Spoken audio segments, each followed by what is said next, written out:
A 21-year-old walks into one of the most exclusive rooms in all of sports. White walls, soft lighting, the quiet hum of power that only comes from decades of carefully built prestige. She's not there to negotiate. At least, that's what everyone in that room believes. The most powerful name in tennis fashion is sitting across from her. A contract already laid out on the table. A pen waiting. And this young woman, this first ever Filipino player to earn a single seed at a Grand Slam, looks down at that contract, looks back up at the man who built a $30 billion empire, and says 3 words that completely stop the room. 3 words that turn a sponsorship meeting into a cultural moment. 3 words that will follow Alex Eala for the rest of her career, whether people call them foolish or fearless. And the most remarkable part of all? She didn't even hesitate. That's where this story starts. But it doesn't end in that room. It ends somewhere much bigger. So let's talk about who Alex Eala actually is. Because to understand what she did and why it matters, you first have to understand where she came from. Chapter 1. A complicated love story. Tennis in the Philippines has always been a complicated love story. The country has passion, raw, genuine, bone-deep passion for the sport. But when it comes to the global stage, Filipino names have rarely made it into the conversation at the highest level. For years, fans in Manila and Cebu and across the archipelago watched Wimbledon from a distance, admiring players from Europe, from Russia, from the United States, wondering when someone who looked like them would finally walk out onto that famous grass. Alex Eala was supposed to be that answer. From the time she was a child, the tennis world took notice. She had that rare combination of instinct and discipline that coaches dream about. By the time she was 14 years old, Nike had already come knocking. That tells you everything. Nike doesn't sign 14-year-olds on a whim. They sign futures. They sign athletes they believe will one day stand at the center of the world's biggest stages. And when they wrapped a custom white hair tie around Alex's wrist at her Wimbledon debut, a hair tie adorned with a single sampaguita, the national flower of the Philippines, they weren't just marketing. They were saying something. They were saying, "We see you. We see where you came from. And we are proud to stand here with you." That gesture mattered. It still matters. Because in the world of sports sponsorships, details like that are extraordinarily rare. Usually, athletes become products. Numbers on a spreadsheet. Engagement metrics. Market penetration statistics. But Nike looked at a 14-year-old girl from the Philippines and decided to honor her heritage. That kind of relationship doesn't come with a price tag. You can't negotiate for it. You either have it or you don't. Alex Eala had it. Chapter 2. The rise that changed everything. Fast forward 7 years. Alex is 21 now, and her trajectory over the past few months has been nothing short of spectacular. She wins a grass court title in Birmingham. She knocks out Elina Svitolina, the world number 2, a player known for one of the most powerful serves in the history of women's tennis. She eliminates Elena Ostapenko, ranked 8th in the world, in Berlin. And then she arrives at Wimbledon, the cathedral of the sport, and 25,000 Filipino fans arrive with her. 25,000 people. People who crossed oceans. Spent money they may not have had. Took time off jobs. Made arrangements. Booked flights and hotels months in advance. All because they believed in her. All because they needed to be in that stadium when history happened. The energy she brought to that tournament was electric. It wasn't just tennis anymore. It was a movement. It was a nation finally seeing itself reflected in the most prestigious sporting event on the planet. And the business world noticed. The moment Alex's name started trending globally, the moment her face started appearing on screens from London to Tokyo to Los Angeles, the meeting requests started flooding in. That's how it works at the top. Success doesn't knock politely. It sends someone in an expensive suit to a private suite at the All England Club with a contract already drafted and a number that would make most people's hands shake. Chapter 3. The man across the table. Patrice Louvet has been in this business a long time. He took the reins at Ralph Lauren during turbulent years for the brand and quietly steered it back to exactly where it belongs, at the very top. He restructured product lines, pulled back from discount retail, pushed the price point up. and rebuilt the brand's reputation for exclusivity from the ground up. In luxury, perception is everything.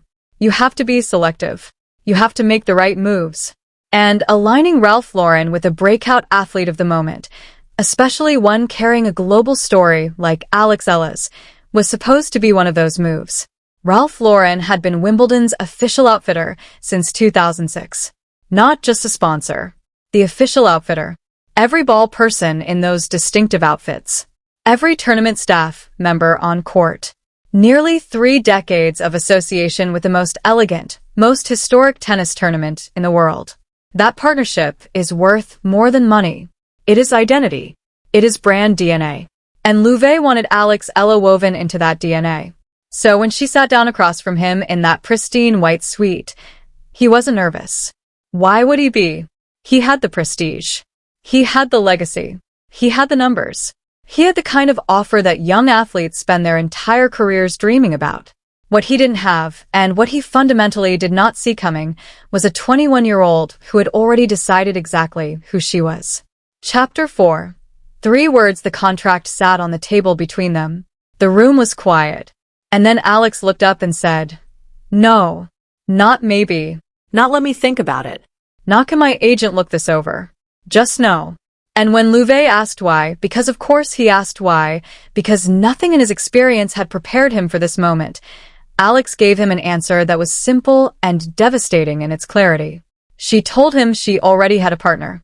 She told him Nike had been with her since she was nobody. Since she was a 14-year-old girl from the Philippines that the rest of the world hadn't discovered yet. She told him they had never tried to change her. Never tried to make her into something she wasn't. Never asked her to dilute who she was for the sake of a logo. And she told him she wasn't going to betray that for a bigger number on a check. The silence that followed was the kind of silence that happens when someone says something so unexpected, so fundamentally outside the script, that nobody in the room knows what to do next. Louvet tried to push back. He pointed out what she was walking away from. He made it clear that Ralph Lauren didn't offer second chances. He used the kind of language that powerful people use when they want you to understand the consequences of saying no to them. Alex didn't flinch. She looked him in the eye and said, "Then I guess this is where we part ways." And she walked out. Chapter 5. The fallout within hours. The sponsorship was dead. Ralph Lauren made sure of that. When someone publicly turns down what they're offering, the brand doesn't leave the door open. It sends a message. And the message was clear. Alex Eala had made her choice. Now she would live with it. The financial loss was real. We're talking about millions of dollars across multiple years. We're talking about the face of Wimbledon fashion, the most prestigious tournament brand partnership in all of tennis.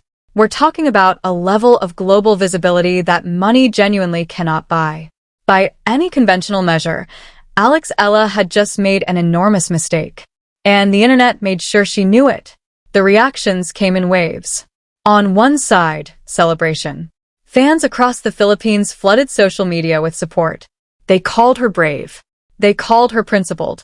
They said this was exactly the kind of athlete their country deserved to cheer for. Someone who didn't fold when the money got big. Someone who remembered where she came from. On the other side, the critics were loud. "Are you serious? You just turned down millions of dollars. You're 21 years old. You think Nike is going to take care of you forever? You think loyalty pays bills?" And here's the thing. Both sides had a point worth genuinely considering.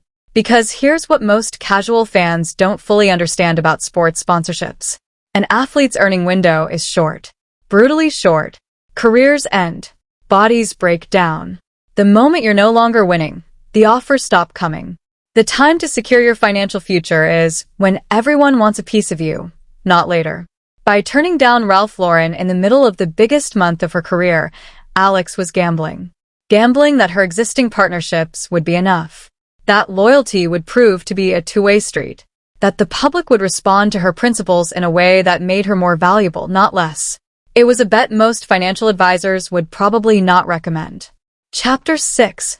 What happened next? But then something interesting happened. Nike reaffirmed its commitment. Not quietly. Not in a press release buried in the news cycle. publicly, with the kind of language that brands reserve for athletes they genuinely deeply believe in. Babolat, the French racket manufacturer she had been with since her junior days, extended her contract. Globe Telecom, the company that had first partnered with her when she was 8 years old, didn't just stay silent. They launched an entire campaign around her integrity, turning her decision into a story about the values they wanted to represent as a brand. BPI stood firm. And the Filipino people, who had already shown up in numbers nobody expected, showed up even harder. Her Instagram following crossed 1 million in the days after the rejection. The hashtag supporting her trended across 17 countries. Her match viewership spiked across all of Asia. The Eala effect, as people had started calling it, wasn't just holding. It was growing. Chapter 7. What she actually did, and this is where the story gets genuinely fascinating. Because what Alex Eala did, whether she fully planned it or not, was something that almost never happens in professional sports. She put relationship capital above financial capital at exactly the moment when financial capital was at its absolute peak. She chose the people who had invested in her when there was no guarantee of return, over the people who showed up once the return was already obvious. And the market, the real market, the one made up of millions of fans watching her every move, responded. Because people are tired of the transactional. People are tired of watching athletes become brands, become logos, become walking endorsement deals with no identity outside of whoever is currently paying them. People are hungry for athletes who mean something, Who stand for something. who remember where they came from, even when the world is offering them everything. Alex Eala gave them that. She didn't give a speech about it. She didn't write a long post explaining her values. She just sat in that room, made a decision, and walked out. And the decision spoke for itself. Chapter 8. The version where it all falls apart now. There is a version of this story where it all falls apart. Where Nike eventually moves on to the next big thing. Where the moment fades. Where the critics who said she threw away her future turn out to be right. That version is possible. Sports careers are unpredictable. Integrity doesn't guarantee outcomes. The window in which an athlete can earn life-changing money is narrow and unforgiving. But here's what we know right now. Alex Eala walked out of that meeting with something that no sponsorship deal could have given her. She walked out with a story. Not just a personal story, a national story. A story that a country of 110 million people could look at and say, that's one of ours. And she chose us over the money. That kind of story becomes legacy. That kind of story is what people remember decades after the final match is played, long after the rankings are forgotten and the trophies are gathering dust somewhere. Closing. The statement: Ralph Lauren has signed hundreds of athletes. Patrice Louvet has written hundreds of checks. How many of those signings do you know by name? How many of those moments became cultural turning points? But you know this story. You're here right now. You're thinking about a 21-year-old Filipino woman who sat across from one of the most powerful men in fashion and said no and meant it. That's not a mistake. That's a statement. And in a world full of athletes who will say yes to anyone with a big enough offer, statements like that are extraordinarily rare. Alex Eala may or may not win Wimbledon this year. She may go on to become one of the greatest players her country has ever produced. Or her career may take unexpected turns the way all careers eventually do. But one thing is certain. The world knows who she is now. Not because of a shirt deal. Not because of a photo opportunity. Not because of a check. Because she looked at everything the business world considers success and said, that's not what I am. And she walked out of that room with her head held high. Some people call that naive. Some people call that brave. But every once in a while, when someone chooses who they are over what they could get, the world stops and listens. The world is listening to Alex Eala right now.